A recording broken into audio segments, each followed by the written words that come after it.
In respect to reproductive health, जैसे कि teenage pregnancies हैं, सेक्सुअली ट्रांसमिटेड इन्फेक्शंस हैं, इनफर्टिलिटी है, ओवर पॉपुलेशन है ना, फीमेल फीटिसाइड है, ये सब बातों को हमने डिस्कस करा। वन बाय वन हम पढ़ते, कॉन्ट्रासेप्टिव मेथड्स के बारे में हमने जाना, temporary contraceptive methods, permanent contraceptive methods, sterilization techniques कहते हैं जैसे वेसेक्टोमी, ट्यूबेक्टोमी मैंने आपको बताया, मेडिकल टर्मिनेशन ऑफ प्रेगनेंसी का जिक्र भी हमने करा, राइट। इसके अलावा एमनियोसेंटेसिस टेक्निक के बारे में आपको बताया। आज हम जिस विषय पे चर्चा करने वाले हैं that is sexually transmitted infections, right.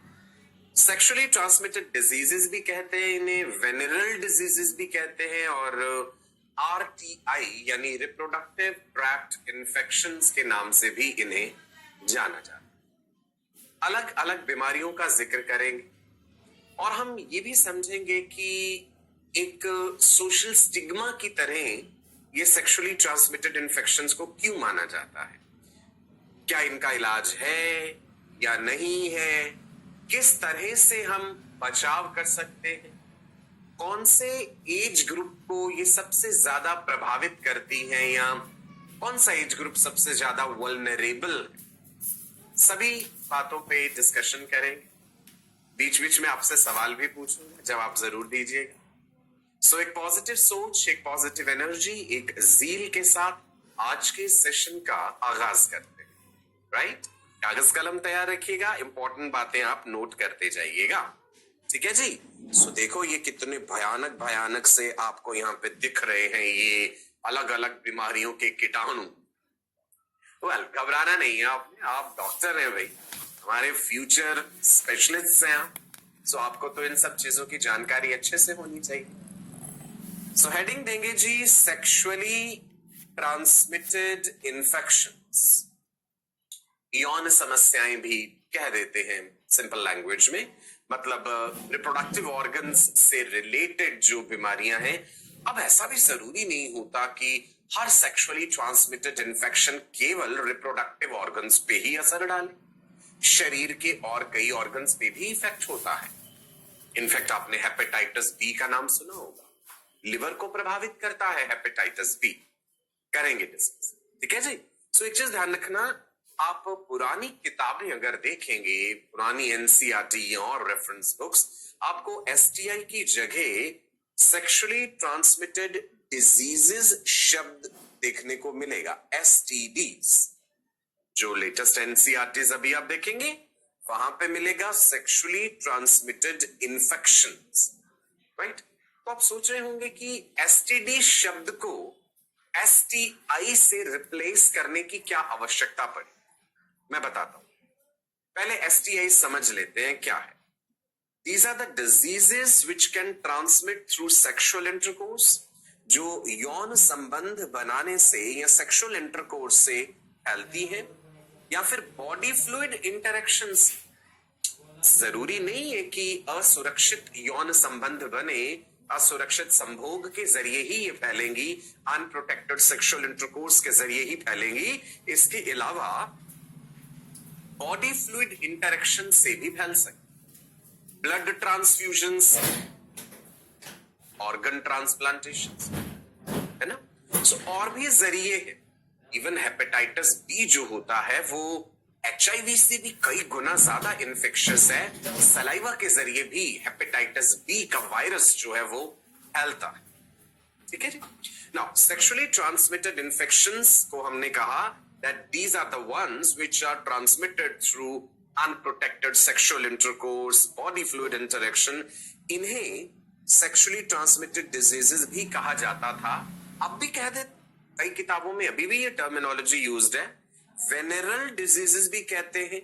अच्छा, वेनेरल वर्ड किससे डिराइव्ड है? Venus, the goddess of love. So love and sex, unprotected sex disease, तो उस संदर्भ में इसे वेनेरल डिजीज कहा जाता है। रिप्रोडक्टिव ट्रैक्ट इन्फेक्शन भी कहते हैं। अच्छा, इस चैप्टर में ना फुल फॉर्म्स भी याद रखना, जहां जहां फुल फॉर्म आ रही है ना किसी चीज की, एब्रिवेशन दिया हुआ है तो आपको पता होना चाहिए। STI, sexually transmitted infection, STD, sexually transmitted disease, RPI, reproductive tract infection, VD, venereal disease. चलो अब मैं ये बताता हूं कि पहले डिजीज कहते थे, अब इन्फेक्शन कहते हैं। देखो बेटा, जब आप डिजीज शब्द का प्रयोग करते हो ना, तो एक भय क्रिएट करता है ये पेशेंट के मन में, मरीज के मन में, दिल में एक डर सा आ जाता है, भाई डिजीज होगी, मुझे कोई बीमारी होगी, पता नहीं मैं ठीक होऊंगा या नहीं होऊंगा, है ना। और जब हम कहेंगे आपको इन्फेक्शन है, ये अभी इन्फेक्शन हुआ है, घबराने की बात नहीं है, कोई ये फुल ब्लोन डिजीज नहीं हो गई है, इलाज हो सकता है। अभी केवल आप संक्रमित हुए हैं, इन्फेक्ट हुए हैं, इसलिए हमने नाम सेक्सुअली ट्रांसमिटेड इन्फेक्शन कह दिया। ठीक है जी, समझे आप ये बात। डिजीज कह देना एक डर क्रिएट करता है, एक सोशल स्टिग्मा हो जाता है कि भाई इससे तो कोई गुप्त रोग है, इससे कोई सेक्सुअली ट्रांसमिटेड डिजीज है, यौन रोग है, इसका तो चरित्र अच्छा नहीं होगा, इसके पास नहीं जाना, इससे बात नहीं करनी।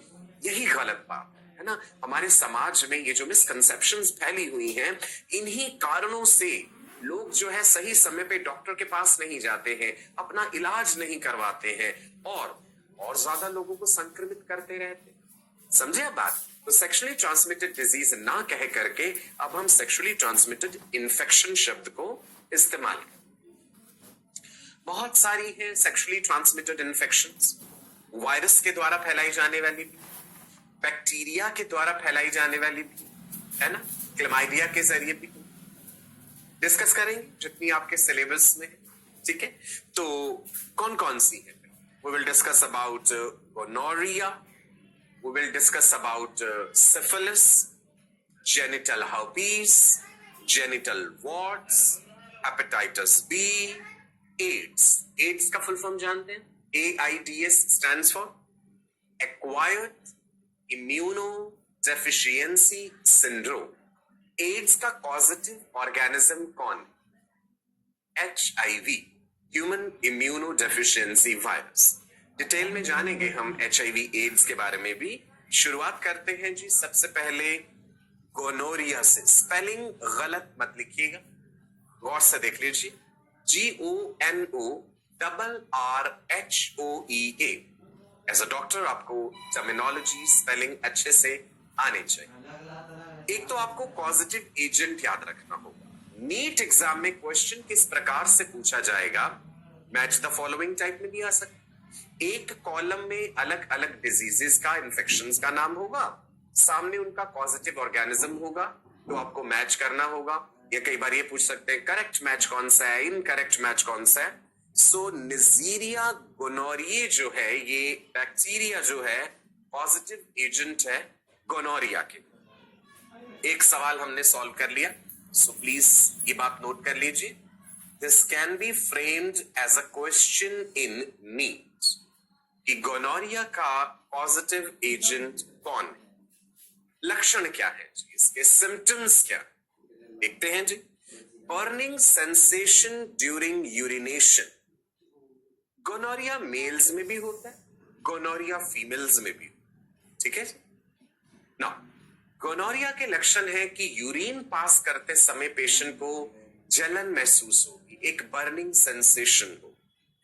पेनाइल विजाइनल डिस्चार्ज, एक अनप्लेजेंट डिस्चार्ज जो है पीनस के थ्रू मेल्स के केस में, विजाइना के थ्रू फीमेल्स के केस में। मेल्स के केस में टेस्टिस का स्वेलिंग भी एक लक्षण है। टेस्टिकुलर पेन होगा, दर्द होगी, टेंडरनेस हो जाएगा और पेन होगा वहां पे। ठीक है जी। फीमेल्स के केस में नॉर्मल मेंस्ट्रुअल पीरियड्स के अलावा कभी भी साइकिल के बीच में ब्लीडिंग हो जाना, bleeding between the periods, right, वो भी एक लक्षण हो सकता है। राइट नाउ गोनोरिया फैलता कैसे? अनप्रोटेक्टेड सेक्सुअल इंटरकोर्स, असुरक्षित यौन संबंध जिसे हम कहते हैं हिंदी में। सो ट्रांसमिशन कैसे है? विजाइनल सेक्स, ओरल सेक्स के जरिए भी और एनल सेक्स के जरिए भी फैलता। एक बात आपको बताना चाहूं, सेक्सुअली ट्रांसमिटेड इन्फेक्शंस जो हैं, एनल सेक्स के जरिए इनके फैलने की संभावना और ज्यादा रहती है, because anal mucosa is very delicate. जो म्यूकस लाइनिंग है एनस में, that is very delicate, it ruptures easily during penetrative sexual intercourse, right? So इसलिए संभावना ज्यादा रहती है। ओरल सेक्स के जरिए भी जो है गोनोरिया फैलता है। मां से बच्चे, अगर प्रेगनेंसी के टाइम पे आपने टेस्ट कराया है एज अ डॉक्टर, आपने पेशेंट को कहा कि आप VDRL करा लीजिए, है ना? प्रेगनेंसी के टाइम पे ये टेस्ट भी कराते हैं, VDRL। It stands for venereal disease research laboratory test, sexually transmitted infections के, right? Venereal disease research laboratory test. आपने टेस्ट कराया और देखा कि भाई अगर फीमेल जो है मदर है वो पॉजिटिव है गोनोरिया के लिए, टेस्ट पॉजिटिव आता है, सो बच्चे तक उसके फैलने की संभावना रहती। क्या गोनोरिया का इलाज है? Yes, the answer is yes. ये बात भी आपको ध्यान रखनी है, कुछ ऐसे सेक्सुअली ट्रांसमिटेड इन्फेक्शंस हैं जो ला इलाज, जिनका इलाज परमानेंट कोई क्योर नहीं है। ठीक है, हम दवाइयां देते रहते हैं उस केस में भी पेशेंट को कि पैथोजन उसे ज्यादा नुकसान ना पहुंचाने पाए, लेकिन परमानेंट क्योर नहीं है। जैसे आप HIV एड्स की बात करें, परमानेंट क्योर नहीं है। हेपेटाइटिस बी का भी नहीं है। एक बार यदि हेपेटाइटिस बी हो जाता है तो हम दवाइयां देते हैं पेशेंट को कि भाई जितना बचाव हो सके उसका, नुकसान ना पहुंचे शरीर को, लेकिन वो इन्फेक्शियस रहता है पेशेंट। अगर वो असुरक्षित यौन संबंध बनाता है तो वो दूसरे पार्टनर को संक्रमित कर देगा, इन्फेक्ट कर देगा। गोनोरिया का इलाज किया जाता है जी एंटीबायोटिक्स के जरिए। एंटीबायोटिक्स आपने नाम सुने हैं, पेनिसिलिन, टेट्रासाइक्लिन, है ना? ओरल भी देने पड़ते हैं, इंजेक्टेबल फॉर्म में भी एंटीबायोटिक्स दी जाती है। सो गोनोरिया का इलाज संभव है। एंटीबायोटिक जब मैंने कहा, जैसे आपने घर में भी नाम सुना होगा ना, पेनिसिलिन का इंजेक्शन लगाया, भाई इसको पेनिसिलिन एंटीबायोटिक है। आप जानते हैं पेनिसिलिन का आविष्कार जो है डिस्कवर किसने करी थी? अलेक्जेंडर फ्लेमिंग ने। पेनिसिलिन की डिस्कवरी एक सेरेंडिपिटी थी, discovery by chance. Alexander Fleming was working on a bacterial culture, right? पढ़ा होगा आपने इस बारे में, सेरेंडिपिटी के बारे में भी, ठीक है जी। चलिए, तो एक मोल्ड के कारण वो कल्चर खराब हो गया उनका, पेनिसिलियम नोटेटम जो हम कहते हैं, सो वहां से पेनिसिलिन की डिस्कवरी हुई। इसके अलावा एंटीबायोटिक्स आपने टेट्रासाइक्लिन सुनी होगी, ऑगमेंटिन एक ओरल एंटीबायोटिक है जो दवाई ली जाती है, एमॉक्सिलिन भी है, राइट? एंटीबायोटिक्स क्या हैं? वो दवाइयां हैं, these are the medicines which are used to kill bacteria and prevent them from growing, multiplying and causing disease. Bacteria को मारने के लिए ये इस्तेमाल की जाती है एंटीबायोटिक्स। और कैसे मारती है बैक्टीरिया? या तो एंटीबायोटिक्स बैक्टीरिया की सेल वॉल को रप्चर कर देती, या फिर ये एंटीबायोटिक्स बैक्टीरिया के DNA की ट्रांसक्रिप्शन को रोक देती। ठीक है, मैं लिख दूं कैसे कैसे किल करती हैं? They rupture, there are certain antibiotics which rupture cell wall of bacteria. मैंने आपको बताया था ना, प्रेगनेंसी का पहला ट्राइमेस्टर, पहले 3 महीने बड़े क्रूशियल होते हैं। हम एंटीबायोटिक्स नहीं देते हैं फीमेल को, because antibiotic can accidentally stop the DNA transcription of foetal cells. Bacteria का DNA ट्रांसक्रिप्शन तो रोकती हैं, कुछ एंटीबायोटिक्स क्या करती हैं? They stop DNA transcription of the bacteria. They stop DNA transcription of bacteria. So ये तरीके हैं कि किस प्रकार से उस पैथोजन को, उस बैक्टीरिया को एंटीबायोटिक खत्म करती है। तो एज अ डॉक्टर आप पेशेंट को एंटीबायोटिक देते हैं। अच्छा, मैंने ये भी बताया था कि एंटीबायोटिक्स देने का एक साइड इफेक्ट भी हो जाता है, लूज मोशंस हो जाते हैं। क्यों होते हैं? बिकॉज हमारी लार्ज इंटेस्टाइन के जो अच्छे बैक्टीरिया हैं, ई कोलाई हो गया, स्ट्रेप्टोकोकस फिकैलिस हो गया, जो हमारे लिए ढेर सारे विटामिन बनाते हैं, vitamin B1, B2, B12, biotin, vitamin के, ये लार्ज इंटेस्टाइन के बैक्टीरिया बनाते।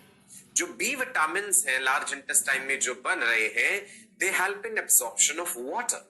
सो अगर आपने पेशेंट को एंटीबायोटिक दिया तो लूज मोशंस होने की संभावना काफी ज्यादा है, क्योंकि बैक्टीरिया अच्छे वाले भी मर जाएंगे, बी विटामिन का लेवल डाउन आ जाएगा, पानी एब्जॉर्ब नहीं होगा लार्ज इंटेस्टाइन में, और अगर लार्ज इंटेस्टाइन में पानी एब्जॉर्ब नहीं होगा तो वो फीसेस के साथ बाहर आ जाएगा, लूज मोशंस हो जाएंगे। तो एज अ डॉक्टर आप पेशेंट को विटामिन बी कॉम्प्लेक्स भी साथ में देंगे, विजिलैक, बीकासोल, भाई कई ब्रांड नेम से आते हैं विटामिन बी कॉम्प्लेक्स। आप कहेंगे पेशेंट को कि भाई साथ के साथ विटामिन बी भी लेते रहिएगा ताकि आपको लूज मोशंस ना, राइट। चलो, सो हमने पढ़ा एक बीमारी के बारे में जिसका नाम था गोनोरिया। एक बार रिकैप कर ले, क्या क्या बताया मैंने। Sexually transmitted infection number 1 gonorrhoea के बारे में। पॉजिटिव एजेंट निजीरिया गोनोरिये, जो कि एक बैक्टीरिया है। मेल्स में भी गोनोरिया होता है, फीमेल्स में भी गोनोरिया होता है, दोनों में होता है। अनप्रोटेक्टेड सेक्सुअल इंटरकोर्स के जरिए फैलता है, oral, vaginal, anal, right. Now gonorrhoea के लक्षण, there is a burning sensation while passing out urine, discharge of pus from the reproductive organs, testicular swelling हो सकता है, ठीक है। और गोनोरिया का इलाज संभव है एंटीबायोटिक्स के जरिए। नेक्स्ट बढ़ते हैं जी आगे, सेक्सुअली ट्रांसमिटेड इन्फेक्शन में नेक्स्ट हम डिस्कस करने जा रहे हैं सिफिलिस। स्पेलिंग ध्यान दीजिएगा सिफिलिस के, राइट जी, SYPHILIS। सिफिलिस को फ्रेंच पॉक्स ही कहा जाता है, फ्रेंच पॉक्स, सिफिलिस, राइट जी। पॉजिटिव एजेंट इंपॉर्टेंट, जैसा कि मैंने पहले भी बताया था, इस चैप्टर में पॉजिटिव एजेंट्स पर क्वेश्चन पूछ सकते हैं, so this can be framed as a question. Treponema pallidum, सुनिए भी ध्यान से, इसका उच्चारण सही करना है, लिखना भी सही है। ट्रेपोनीमा, TREPONEMA, ट्रेपोनीमा पैलाइडम, PALLIDUM। ट्रेपोनीमा पैलाइडम जो है सिफिलिस का पॉजिटिव एजेंट है। मेल फीमेल दोनों में होता है सिफिलिस, राइट। फीमेल्स में कई बार इसके सिम्टम्स कुछ इस तरह के हैं कि वो पता ही नहीं चलता। जैसे मान लो कोई पेनलेस अल्सर हो गया, छाले पड़ गए और वो अंदर है वेजाइना में, पेनलेस है, पता भी नहीं चलेगा, लेकिन पेशेंट तो इन्फेक्शियस है ना, दूसरों तक फैला सकती है वो सेक्सुअली ट्रांसमिटेड इन्फेक्शन को। सो सिम्टम्स क्या है, सिफिलिस के सिम्टम्स ना कई स्टेजेस में आते हैं। पहली स्टेज में क्या होता है, there is formation of a painless ulcer, right. Painless sores भी कह देते हैं, कैंकरे भी कहते हैं उन्हें, CHANCRE। फॉर्मेशन ऑफ पेनलेस, दर्द नहीं होगा वहां पे, पेनलेस अल्सर मतलब जख्म हो जाना, छाले पड़ जाना around the reproductive organs. Male के केस में पीनस पे हो सकते हैं, राइट जी, shaft of the penis, even कई केसेस में ग्लांस पीनस के आसपास, स्क्रोटम पे भी हो सकते हैं, राइट, प्यूबिक रीजन में भी हो सकते हैं। सो एक पेनलेस अल्सर बन जाएगा, और क्योंकि वो पेनलेस है तो पेशेंट को लगेगा कि कुछ हल्का फुल्का इन्फेक्शन हुआ है, भाई हो जाएगा ठीक अपने आप। फीमेल के केस में ये वल्वा पे हो सकते हैं, राइट, फीमेल एक्सटर्नल जेनिटेलिया पे, कई बार वेजाइना के अंदर भी हो जाते हैं, और कई केसेस में ओरल रीजन में, लिप्स के आसपास भी हो सकते हैं। पेनलेस अल्सर है, थोड़े दिनों में ये ठीक हो जाएगा और पेशेंट को लगेगा कोई हल्की फुल्की बीमारी हुई थी, भाई अपने आप ठीक हो गई। That was stage 1।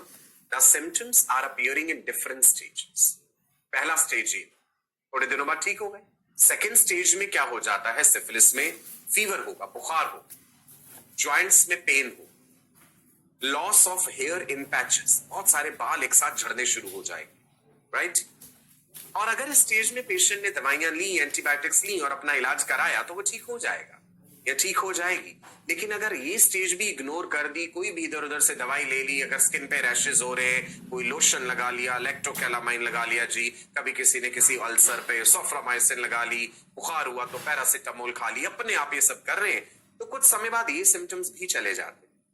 और तब थर्ड स्टेज सिम्टम्स आते हैं, न्यूरोसिफिलिस हो सकता है, ब्रेन को इफेक्ट करता है syphilis, blindness, damage to heart, and then finally death, right.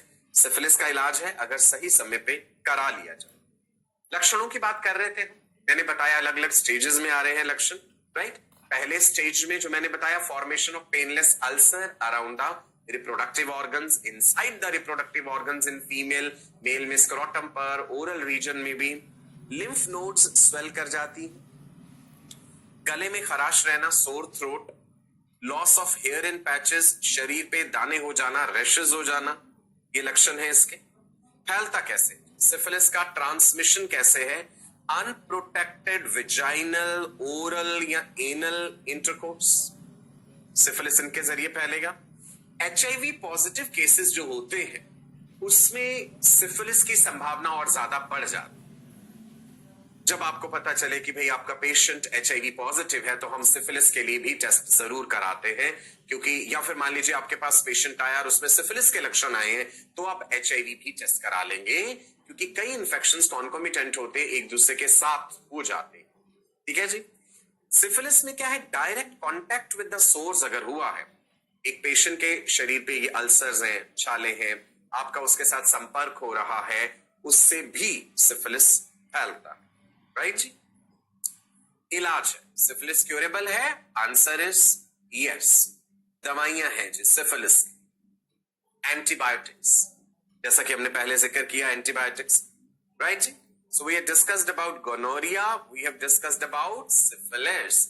Gonorrhoea का positive agent Neisseria gonorrhoea, syphilis का पॉजिटिव एजेंट ट्रेपोनिमा पैलाइडम। याद रखने, मेन क्वेश्चन यही से फ्रेम होगा। नेक्स्ट इंफेक्शन देखते हैं जी, जेनिटल हर्पीस। राइट, ये भी खतरनाक है। जेनिटल हर्पीस बड़ा मुश्किल है इलाज कर पाना।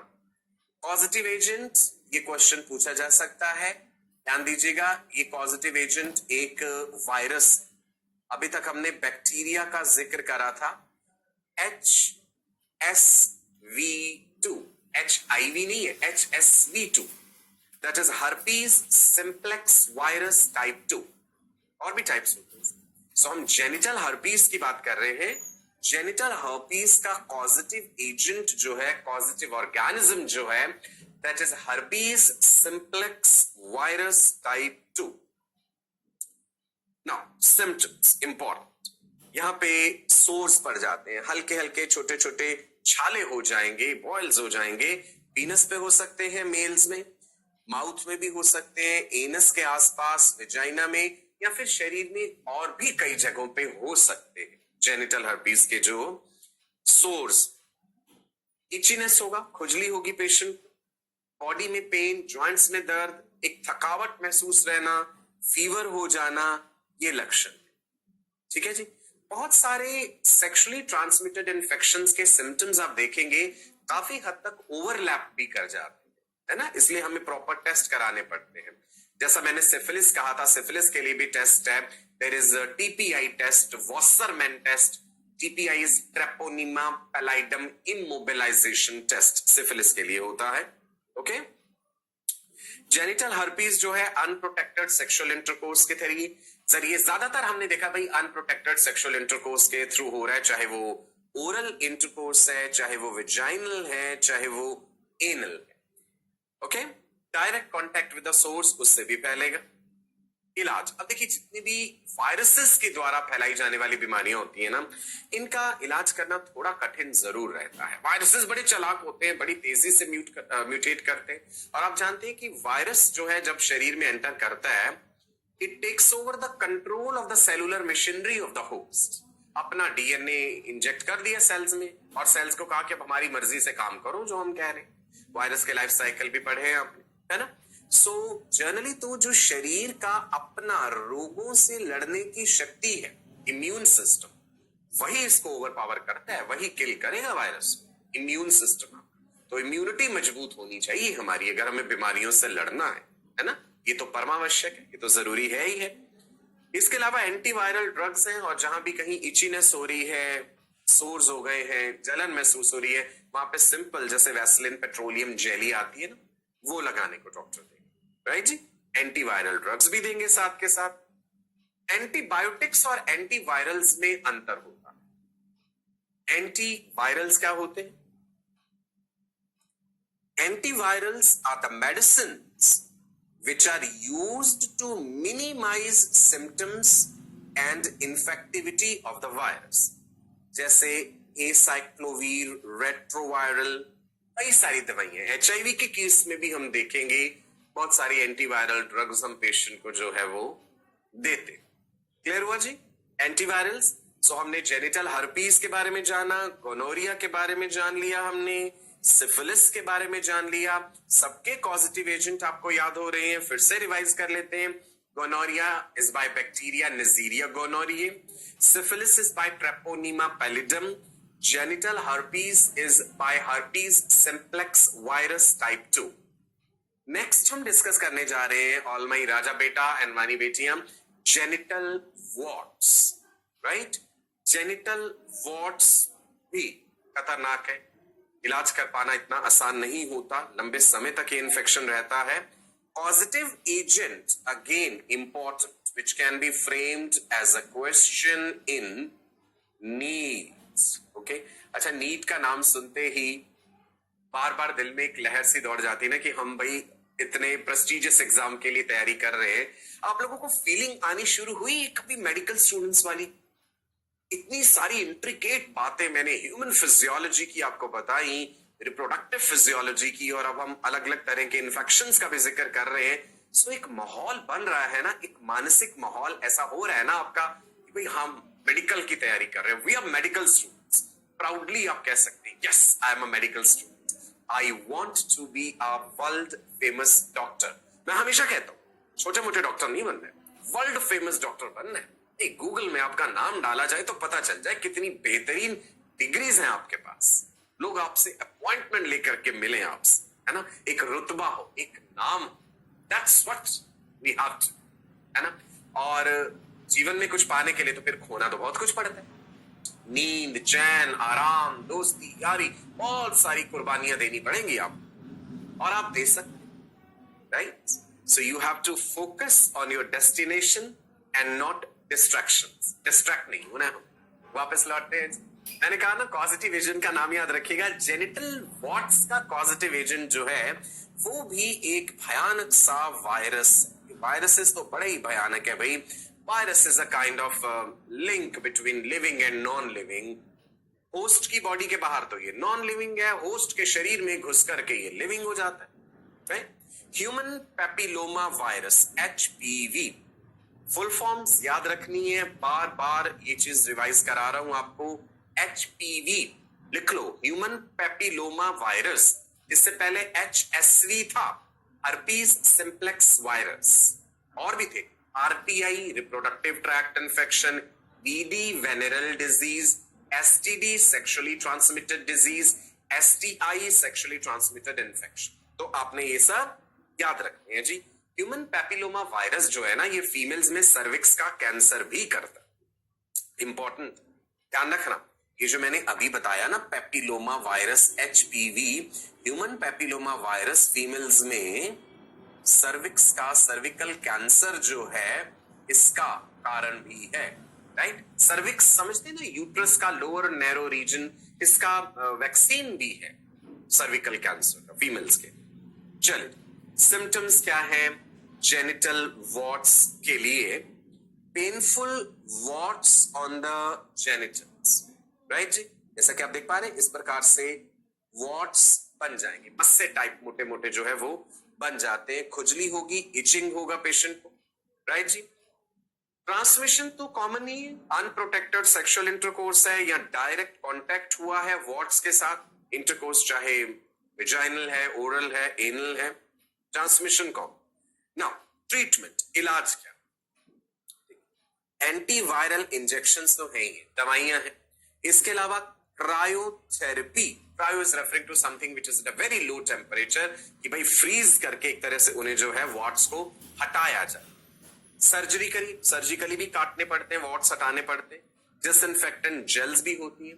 So multiple lines of treatment जो है हमें करना पड़ता है जेनिटल वॉर्ट्स के इलाज की, ठीक है जी।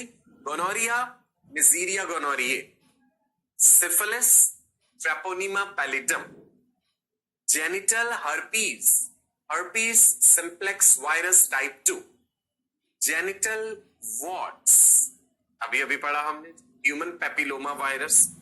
अब हम जिक्र करने जा रहे हैं हेपेटाइटिस बी का। हेपेटाइटिस वर्ड लिवर से रिलेटेड है ना। जब भी आपका हेपेटाइटिस, हेपेटिक डक्ट्स याद है सब, हेपर लिवर, सो इसका मतलब है ये बीमारी जो है लिवर को प्रभावित कर रही है। Hepatitis is inflammation of the liver और इसके कई कारण हो सकते हैं। हमेशा हेपेटाइटिस वायरसेस के कारण हो ये जरूरी नहीं है। अल्कोहल इंड्यूस्ड हेपेटाइटिस होता है, जो क्रॉनिक अल्कोहलिक्स होते हैं जिन्हें बहुत लंबा समय हो गया है अल्कोहल लेते हुए, उनमें भी लिवर डैमेज होने लगता है। So alcohol induced hepatitis. Then there is drug induced hepatitis, steroids के कोई सप्लीमेंट्स ले रहा है, इंजेक्शंस ले रहा है, उससे भी लिवर डैमेज हो। इसके अलावा वायरस, हेपेटाइटिस बी वायरस जो है, ये हेपेटाइटिस बी का पॉजिटिव ऑर्गेनिज्म है। So again it's a virus. Question can be framed in NEET. Hepatitis B virus क्या करता है? ये HBV है, याद रखिएगा। HBV hepatitis B virus. HPV क्या था? अभी अभी बताया जो मैंने, ह्यूमन पेपिलोमा वायरस। इससे पहले हर्पीज सिंप्लेक्स वायरस टाइप 2। देखो मिलते जुलते से लगते हैं, ये बाद में ना भूल जाते हैं ये चीजें, सो इसलिए लिख लिख के प्रैक्टिस करना। There is no shortcut to success. सफलता के लिए सीढ़ियां लेनी ही पड़ती, ये तो बोझ अपने दिमाग पे डालना ही पड़ेगा चीजों को याद करने का। So HBV is hepatitis B virus. और भी होते हैं, hepatitis A virus, hepatitis C भी होता है, कई तरह के हेपेटाइटिस होते हैं। यहाँ पे हम सबसे खतरनाक जो है hepatitis, that is hepatitis B. Okay, इसका इलाज कर पाना बड़ा ही कठिन है। Hepatitis B virus, human papilloma virus, HSV herpes simplex virus, याद रखिएगा जी ये full forms. No, hepatitis B के लक्षण क्या है? एक सबसे बड़ी बात इसमें भाई जॉन्डिस। जॉन्डिस आप समझते, सादी भाषा में पीलिया कह देते हैं हम। अब पीलिया हो जाए किसी को तो हमेशा वो हेपेटाइटिस बी नहीं होता। मैंने कहा ना, पीलिया एक लक्षण है कि लिवर में कोई गड़बड़ है। भैया लिवर की खराबी है, बिलीरूबिन बिलीवर्डिन का लेवल बढ़ रहा है। आप जानते हैं बाइल पिगमेंट्स, जब वो ब्लड में फ्लो करेंगी उनका लेवल ज्यादा है तो एक पीला रंग आने लगता है, स्किन भी पीली पीली नजर आती है, आंखों का जो ये स्क्लेरा पार्ट है ये पीला नजर आता है, जुबान के नीचे जो सबलिंगुअल ब्लड वेसल्स है वहां पीलापन नजर आएगा। सो आपने देखा होगा पीलिया के लिए जब डॉक्टर जो है वो चेक करते हैं, सो ऐसे आंखें खोल के यूं आप देखेंगे पेशेंट का कि स्क्लेरा पीला पीला है, यहाँ की जो ब्लड वेसल्स है उसमें बिलीरूबिन लेवल ज्यादा दिखेगा तो पीला रंग नजर आएगा। ठीक है जी, बिलीरूबिन के कारण। इसके अलावा जुबान के नीचे जो यूरिन है पेशेंट का वो डार्क येलो हो जाएगा, जॉन्डिस, ये भी एक लक्षण है। और जो स्टूल है, एक्सक्रीटा है, वो व्हाइट कलर का होने लगेगा, बिकॉज स्टूल्स में बिलीरूबिन पास आउट नहीं हो रहा है और यूरिन के थ्रू पास आउट हो रहा है। बुखार हो जाएगा भाई, फीवर कॉमन बात है। तो उल्टी की फीलिंग होगी, vomiting sensation, headache, trainee, abdominal pain होने लगे। ये सब लक्षण हैं हेपेटाइटिस बी के। फिर इसका टेस्ट कराएंगे आप पेशेंट का, और टेस्ट सब आपके सिलेबस में नहीं है इसलिए मैं इंडिविजुअली एम्फेसिस नहीं दे रहा किसी भी डायग्नोस्टिक टेस्ट। ट्रांसमिशन कैसे कैसे हो जाता है भाई? हेपेटाइटिस बी वायरस जो है, याद रखिएगा, HIV से भी कई गुना ज्यादा infectious. It is 50 times more infectious than HIV। So जैसे जैसे HIV फैलता है ना, जो एड्स का पॉजिटिव एजेंट है, वैसे ही HPV भी फैलता है। यानी अनप्रोटेक्टेड सेक्सुअल इंटरकोर्स के जरिए, चाहे वेजाइनल हो, ओरल हो, एनल हो, ऑर्गन ट्रांसप्लांटेशन से, मतलब कोई पेशेंट हेपेटाइटिस से संक्रमित था, उसका ऑर्गन डाल दिया गया दूसरे में, तो ऑर्गन ट्रांसप्लांटेशन के जरिए, ब्लड ट्रांसफ्यूजन के जरिए होगा, ब्लड का ट्रांसफ्यूजन हो या ब्लड प्रोडक्ट्स का ट्रांसफ्यूजन हो, मतलब प्लाज्मा ट्रांसफ्यूजन हो रहा है, बोन मैरो का अगर ट्रांसप्लांटेशन हो रहा है उससे भी, मदर से बेबी में भी, ये बात भी बड़ी इंपॉर्टेंट है, मदर से बेबी में भी, इवन जो सिफिलिस जो मैंने आपको पहले बताया था ना, वो भी मदर से बेबी में हो जाता है।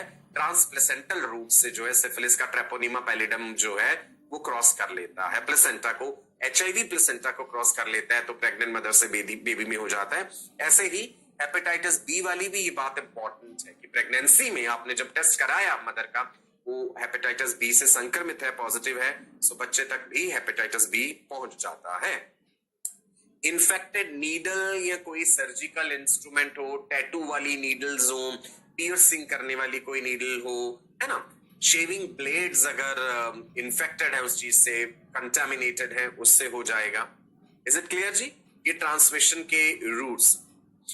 हेपेटाइटिस बी एक्यूट और क्रॉनिक दो प्रकार का हो सकता है। एक्यूट हो जाता है जी शॉर्ट टर्म डिजीज, कम समय के लिए, जिसके लिए कि आप पेशेंट को कहेंगे आपको बहुत ज्यादा आराम की जरूरत है, बेड रेस्ट चाहिए, take plenty of fluids also, अपनी सेहत का आप ध्यान रखेंगे, खाने पीने का, है ना। और क्रॉनिक में क्या है, एक लॉन्ग टर्म डिजीज है, एंटीवायरल ड्रग्स दी जाएंगी to control the viral spread, virus का लोड जो है वो कम करेंगे। क्लियर हुआ हेपेटाइटिस का? सो हेपेटाइटिस में मुख्य बात मैंने जॉन्डिस वाली आपको बताई है, बट किसी में भी जॉन्डिस हो जाए इसका मतलब ये नहीं वो हेपेटाइटिस बी है, ठीक है, ये ध्यान रखिएगा। ये जरूरी नहीं होता। लिवर को नुकसान पहुंचाने वाली तो बहुत सारी चीजें हो सकती हैं, अल्कोहल हो सकता है, दवाइयां हो सकती हैं, या फिर वायरस है जैसे मैंने कहा। ओके, आप देख पा रहे हैं स्क्रीन पे एक बहुत ही भयानक बीमारी जो पूरे संसार को अपनी जकड़ में ले चुकी, that is HIV AIDS, acquired immuno deficiency syndrome. Immunity compromise हो जाती है पेशेंट की and the body becomes susceptible to every kind of infection. Around 5 to 9 lakh people, they lose their lives annually all over the world because of AIDS. थोड़ा सा briefly मैं आपको ads के बारे में यहां पे बताता हूं, डिटेल में हम जिक्र करेंगे जब हम ह्यूमन हेल्थ एंड डिजीज पढ़ेंगे, वहां पे HIV का कंप्लीट लाइफ साइकिल आपको बनाऊं, राइट। एड्स का फुल फॉर्म याद रखना है, shall I write here, it is acquired immuno deficiency syndrome. Syndrome शब्द का हम तब इस्तेमाल करते हैं जब एक साथ ढेर सारे लक्षण नजर आए, ग्रुप ऑफ सिम्टम्स आ जाए। इम्यूनिटी से रिलेटेड है, मतलब हमारे जो इम्यून सिस्टम के सेल्स हैं वो कमजोर पड़ जाते हैं। हेल्पर टी सेल्स के बारे में हम पढ़ेंगे कि कैसे उनकी संख्या कम होने लगती है और HIV वायरस कैसे शरीर में फैलता है। HIV का full form human immuno deficiency virus. आप जानते हैं एड्स का पहला नाम जो रखा गया था earlier, it was called grid, GRID। बहुत पहले जब वैज्ञानिकों ने, डॉक्टर्स ने देखा कि भाई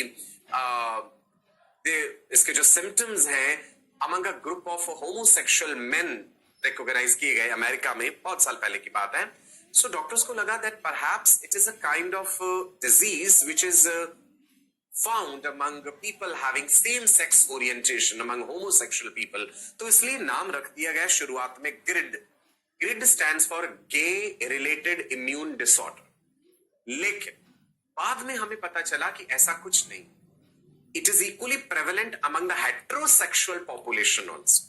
तो फिर नाम बदल के एड्स रख दिया गया, यानी acquired immuno deficiency syndrome. India में सबसे पहले चेन्नई में HIV केसेस हमें मिले थे among a group of commercial sex workers.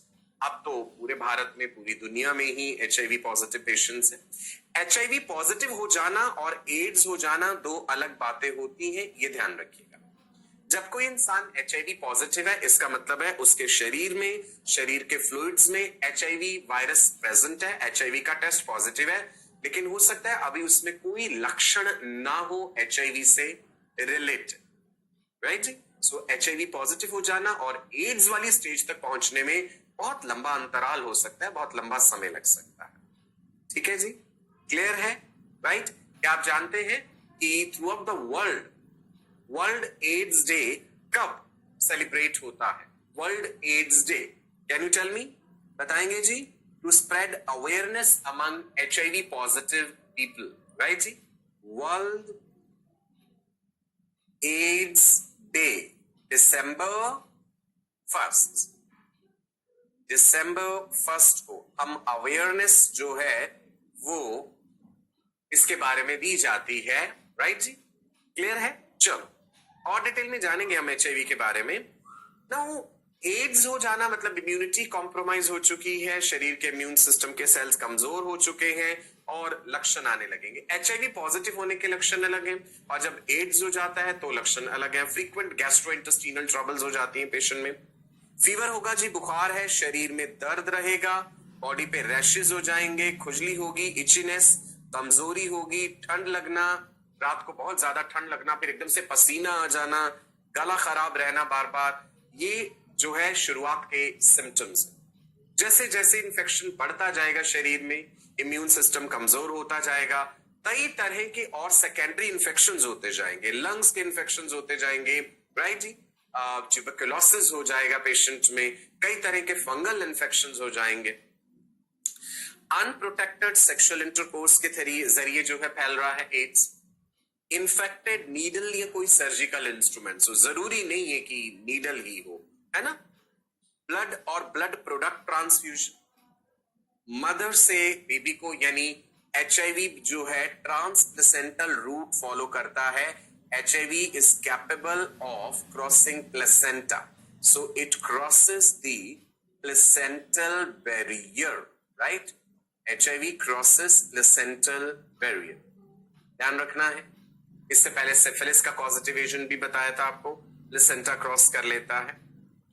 Ads के लिए there is no complete cure as of now. ऐसा तो नहीं है कि भाई एचआईवी हो गया तो हम कोई इलाज ही नहीं करेंगे, करेंगे, हम दवाइयां देंगे, एंटी रेट्रोवायरल्स देंगे। एचआईवी वायरस जो है रेट्रोवायरस, रिवर्स ट्रांसक्रिप्शन शो करता है, सो एंटी रेट्रोवायरल ड्रग्स दी जाती हैं।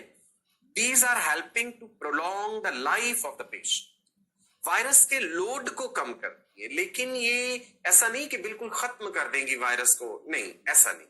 दवाइयां ताउम्र लेनी है, राइट। ज़ाइडोव्यूडीन है ड्रग, कई ड्रग्स हैं, आपको बताऊंगा जब हम ह्यूमन हेल्थ एंड डिजीज पढ़ेंगे, लेकिन वो मेडिसिन पे थ्रू आउट लाइफ लेनी पड़ती है पेशेंट को, उन्हें बीच में छोड़ना नहीं।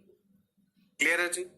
Gonorrhoea, syphilis, genital herpes, genital warts, HIV, hepatitis B, दो और सेक्सुअली ट्रांसमिटेड इन्फेक्शंस जो है आपको बताने जा रहा हूं।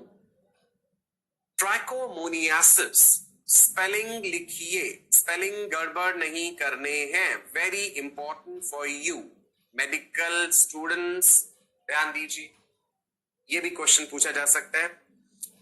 ट्राइकोमोनास वेजिनालिस, वेजाइना वर्ड लगा ना तो यहां से अंदाजा लग जाएगा। ट्राइकोमोनास वेजिनालिस जो है ये एक प्रोटोजोन है। इससे पहले मैंने आपको बैक्टीरिया और वायरसेस बताए थे। Trichomonas vaginalis, this is a protozoan. इसमें क्या है जी, burning sensation during urination, vagina के थ्रू डिस्चार्ज होना, जेनिटल इरिटेशन, राइट जी, these are the symptoms.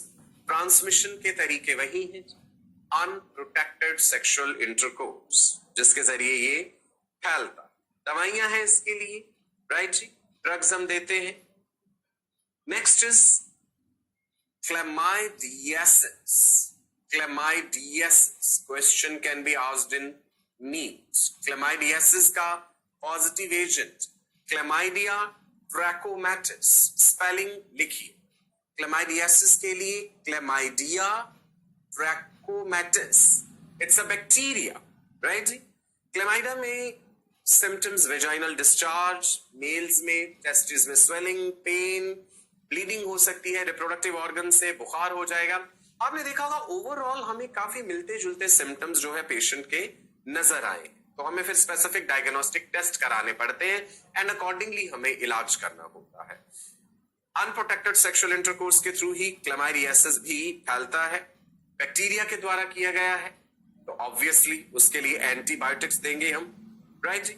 Now एक दो बातें मैं आपको बताना चाहूंगा इस समय रिलेटेड टू एचआईवी एड्स।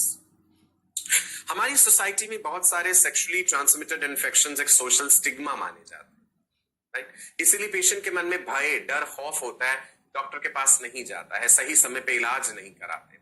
अच्छा, मैंने आपको बताया था ना 15 से 24 साल तक का जो एज ग्रुप है, रिप्रोडक्टिवली एक्टिव एज ग्रुप जो है, ज्यादा एक्टिव जो है, वहां पे इसके चांसेस इन सभी बीमारियों के ज्यादा है। मिथ क्या है एचआईवी से related, that it spreads through hugging, कि किसी एचआईवी पॉजिटिव पेशेंट के आप गले मिलेंगे तो आपको एचआईवी हो जाएगा। नहीं, ऐसे नहीं हो जाता। HIV does not spread through hugging, it spreads through exchange of the body fluids. Blood का कहीं ट्रांसफ्यूजन हुआ है ना, उसके थ्रू। ऐसे नहीं कि हगिंग कर रहे हैं किसी से, माइल्ड किसिंग या जेंटल किसिंग के जरिए भी एचआईवी नहीं फैलता है। HIV spreads through eating together.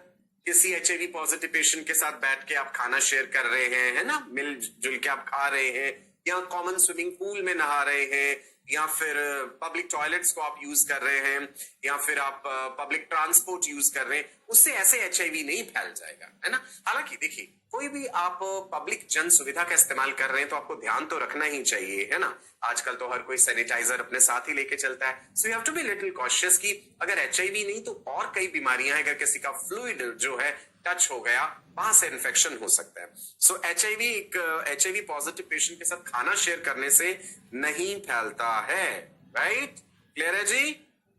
Hand shake करने से, भाई आपने हाथ मिला लिया एचआईवी पॉजिटिव पेशेंट से, नहीं, ऐसा नहीं है कि किसी के पसीने में एचआईवी वायरस है, वो पसीना आपके हाथ पे टपक गया तो आपको एचआईवी हो जाएगा। No, it doesn't spread through hand shake, right. HIV spreads through kissing, again no, not through gentle kissing. हाँ, ये जरूर है, अगर दोनों पार्टनर्स में से किसी के मुंह में गम ब्लीडिंग है, कुछ ऐसा इन्फेक्शन है कि ब्लड का एक्सचेंज हो गया, वहां पे चांसेस बहुत ज्यादा हो जाते हैं। Is it clear? Otherwise small amount of saliva में एचआईवी की मात्रा नेग्लिजिबल है, वहां से ये स्प्रेड नहीं होता है।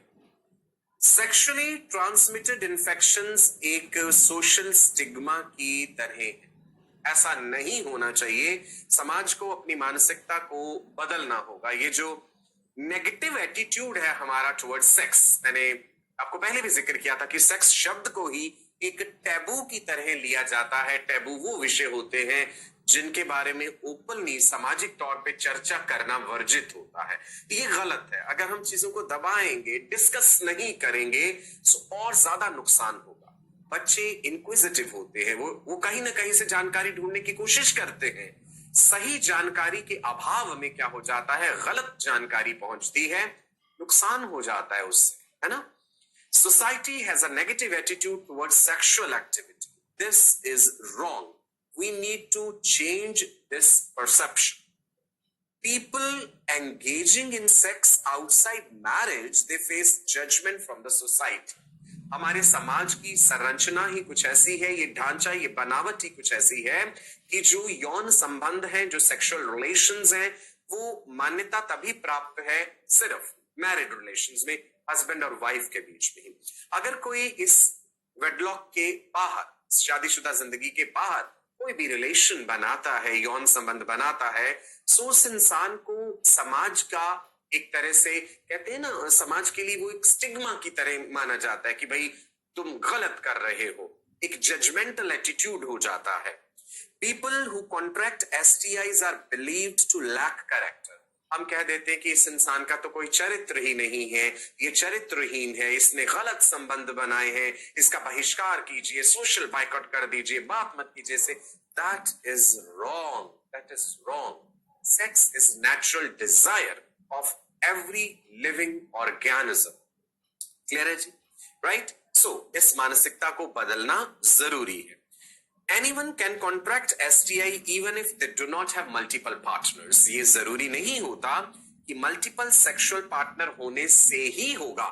हाँ, संभावना जरूर बढ़ जाती है कि मल्टीपल सेक्स पार्टनर्स हैं, आप हर किसी के हेल्थ स्टेटस के बारे में अवेयर नहीं है, सो वहां संभावना जरूर बढ़ जाती है उस चीज की, राइट। डिस्क्रिमिनेशन होता है पेशेंट्स का, क्या myths? Because there is lack of awareness regarding STI transmission. लोगों को लगता है कि इससे कोई ऐसा रोग हुआ है तो जरूर ये तो चरित्रहीन इंसान होगा, इसने तो अनप्रोटेक्टेड सेक्सुअल रिलेशंस बनाए, इसीलिए इसे ऐसा हुआ है। ऐसा तो नहीं है। मैंने बताया ना कि ब्लड ट्रांसफ्यूजन के जरिए, sharing of the razors, shaving needles, surgical needles, बहुत सारे ऐसे जो है पियर्सिंग टाइप ऑफ इक्विपमेंट्स हैं, उनसे भी तो फैल जाता है। जरूरी तो नहीं है कि अनप्रोटेक्टेड सेक्सुअल इंटरकोर्स से फैल रहा है, right. So STI transmission can happen without sex also. STI patients they get discriminated against this thing. यही एक गलत धारणा जो है समाज में, इसे दूर करना जरूरी है। पेशेंट को आइसोलेट कर देते हम, भाई उससे बात नहीं करना, है ना। अगर वो आइसोलेटेड रहेगा तो ऑब्वियसली मानसिक रूप से भी विक्षिप्त होगा, है ना, मेंटल इलनेस भी होगी, डिप्रेशन हो सकता है पेशेंट को, और वो अगर नहीं जा रहा है डॉक्टर के पास सही समय पे, सो अंदर ही अंदर वो उस बीमारी को और ज्यादा बढ़ावा दे रहा है और ज्यादा नुकसान हो जाएगा उस चीज से, राइट। पेशेंट टेस्ट नहीं कराने जा रहा, क्यों? वही उसी सोशल स्टिग्मा के कारण। Fear of social discrimination prevents people from getting tested, कि भाई अगर टेस्ट पॉजिटिव आ गया तो समाज हमारे बारे में क्या सोचेगा, घर परिवार वाले क्या कहेंगे, मेरी तो जिंदगी ही बर्बाद हो जाएगी। नहीं नहीं, ऐसा बिल्कुल नहीं सोचना है। आपके किसी भी परिजन को, आपके दोस्त को, मित्र को, या स्वयं में अगर कभी भी कोई ऐसा लक्षण नजर आए, चाहे सेक्सुअल एक्टिविटी हुई है किसी के साथ या नहीं हुई है, आपको डिस्कस जरूर करना है पेरेंट्स के साथ, डॉक्टर के साथ, क्वालिफाइड डॉक्टर के साथ, राइट। सो अगर नहीं करेंगे तो अंदर ही अंदर वो बीमारी एक भयानक रूप धारण कर लेगी, जो कि फिर शायद इलाज करना काफी कठिन हो जाए। सेक्सुअली ट्रांसमिटेड इन्फेक्शंस की कॉम्प्लिकेशंस हो जाती है ना। क्या है? Many STIs cause inflammation of the pelvic region. Females में pelvic inflammatory disease हो सकती है, भविष्य में जाकर के इनफर्टिलिटी हो सकती है, प्रेगनेंसी होने में समस्या हो जाएगी, कई कॉम्प्लिकेशंस हो जाती हैं। और अगर प्रेगनेंसी के टाइम पे इन्फेक्शन हुआ है, देयर आर चांसेस कि मिसकैरेज हो जाए, अबॉर्शन हो जाए। So chances of abortion are much higher in HIV positive women than normal females.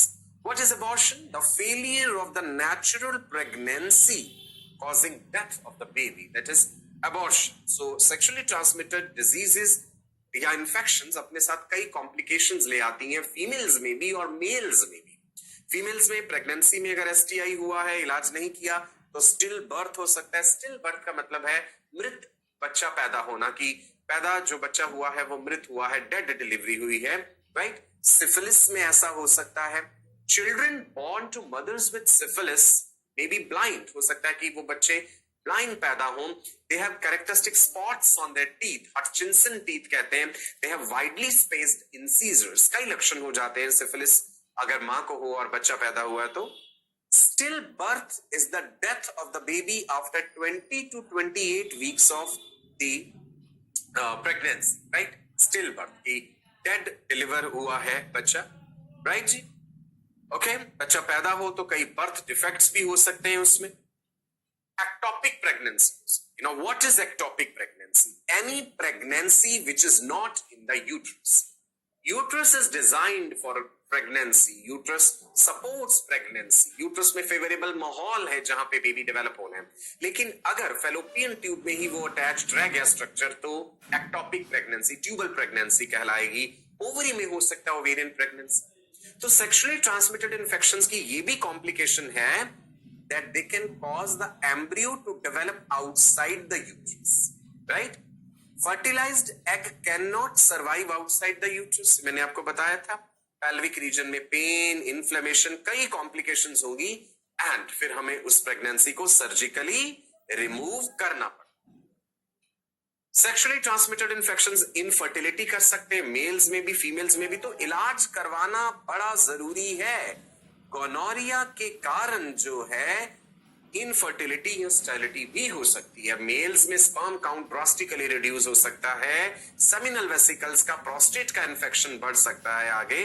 Females में भी बहुत सारी कॉम्प्लिकेशंस हो सकती हैं, and as I told you, human papilloma virus can result in cancer of the cervix in females, cancer of the penis in case of males. Very dangerous. So आप सोचिए, human papilloma virus जो genital warts करता है, जिसका इलाज है हमारे पास, जो हम करते हैं ट्रीटमेंट पेशेंट का, अगर नहीं किया गया तो uncontrolled excessive growth of cells हो जाएगा, जिससे कि कैंसर भी हो सकता है। सो कहते हैं ना सयाने लोग, बड़े बूढ़े भी, prevention is better than cure. ऐसा ना हो कि हमें कहना पड़े अब पछताए हो तो क्या जब चिड़िया छुप गई खेत। सो prevention is always better than cure, कि स्वयं को बचा करके रखा जाए, अपने आप को अवेयरनेस हो आपको उन बीमारियों के बारे में। How can we prevent these infections और डिजीजेस? सुनिएगा गौर से। It is estimated that millions of new infections are being diagnosed every year throughout the world. Anyone who is sexually active can get sexually transmitted infection. लेकिन good news है, sexually transmitted infections preventable है. There are steps that you can take to keep yourself healthy and your partner also healthy. So वो अच्छी खबर क्या है, देखते हैं जी, कि आपको भी बीमारी ना हो और दूसरों तक भी आप ना फैलाएं. हमने जिक्र किया था कि throughout the world the most popular method of contraception is condom, male condom. So condoms dual protection देते हैं, सेक्सुअली ट्रांसमिटेड इन्फेक्शन से भी तो बचाते हैं. So by using condoms you can avoid the risk of getting STIs. Condoms, they lessen the risk of getting sexually transmitted infections. But you still can get certain STIs like herpes. Herpes तब भी हो सकता है because बाकी area भी तो touch में आ रहा है ना, कहीं और सोर्स हैं पेशेंट के शरीर में, आप संपर्क में आ रहे हैं. अगर जेनिटल एरिया में penis is covered by the condom, but still the scrotal area and other body parts they are not covered. So genital herpes से नहीं बचा पाएगा. Second point, multiple sex partners जितना हो सके वो अवॉइड करें, बिकॉज हर सेक्स पार्टनर की आप जो है मेडिकल हिस्ट्री से वाकिफ नहीं है. So have fewer partners. Having sex with one person who agrees to have sex with you. Make sure you both get tested and neither of you have any STI. Sexually transmitted infection के लिए दोनों ने test कराया है, so दोनों की report negative है, तो बहुत ही बेहतर है. जब भी कभी इंजेक्शन लगाया जाए तो डिस्पोजेबल नीडल्स इस्तेमाल की जाती है, सुइयां जो होती हैं. So you should always make sure you are using fresh needle while taking injection. एक बार सुई लगा करके उसे फेंक दिया जाता है. आजकल डिस्पोजेबल नीडल्स ही यूज होती हैं. शेविंग करा रहे हैं बॉयज के केस में अगर मैं कहूं तो जो शेविंग ब्लेड है वो हर टाइम नया यूज होना चाहिए, राइट जी. पुराने समय में शेविंग रेजर जो है, एक ही रेजर होता था, उसी को इसके वो तीखा करते थे, उसी से करते थे. आजकल ऐसा नहीं होता, अवॉइड करना चाहिए. डिस्पोजेबल रेजर्स भी आ चुके हैं, ब्लेड्स वो यूज करने चाहिए, right. Never share your razor with anyone. Make sure that the barber is using a fresh blade. अगर आप बार्बर से शेविंग करवा रहे हैं सो फ्रेश जो है यूज करें blade. Dispose of the blade once you have used it. एक बार इस्तेमाल करने के बाद उसे फेंक देना है. Talk with your partner. आप खुल करके इस विषय पे बात करें अपने पार्टनर के साथ. So talk with your sex partner about STIs and stay safe before having sex. Why take a chance we can know for sure, right. क्यों इस चीज के बारे में झिझक क्यों रखें, खुल के बात करनी चाहिए. पार्टनर के बारे में उनसे बात कीजिए कि उन्हें कोई बीमारी तो नहीं है इस किस्म की, या कोई लक्षण तो महसूस नहीं हो रहे. अगर हो रहे हैं तो भाई पहले टेस्ट करा लेते हैं. अनकंफर्टेबल हो सकता है इस बारे में कन्वर्सेशन करना, लेकिन भाई फिर वही बात है ना, prevention is always better than cure. And अगर कहीं कोई लक्षण नजर आता है तो चेकअप जरूर करा लेना चाहिए. अपने फिजिशियन से बात कीजिए, डॉक्टर से बात कीजिए, आसपास लोकल जो टेस्टिंग सेंटर है वहां का जो है पता कीजिए. पेरेंट्स से भी आप इस बारे में बात कर सकते हैं. सो टेस्ट कराना आवश्यक हो जाएगा. और अगर टेस्ट रिपोर्ट पॉजिटिव आती है तो ऐसा नहीं कि भाई दुनिया ही खत्म हो गई, अब तो कुछ हो ही नहीं सकता, अब तो बस जी अब रोना है हमें बैठ के. नहीं, नो.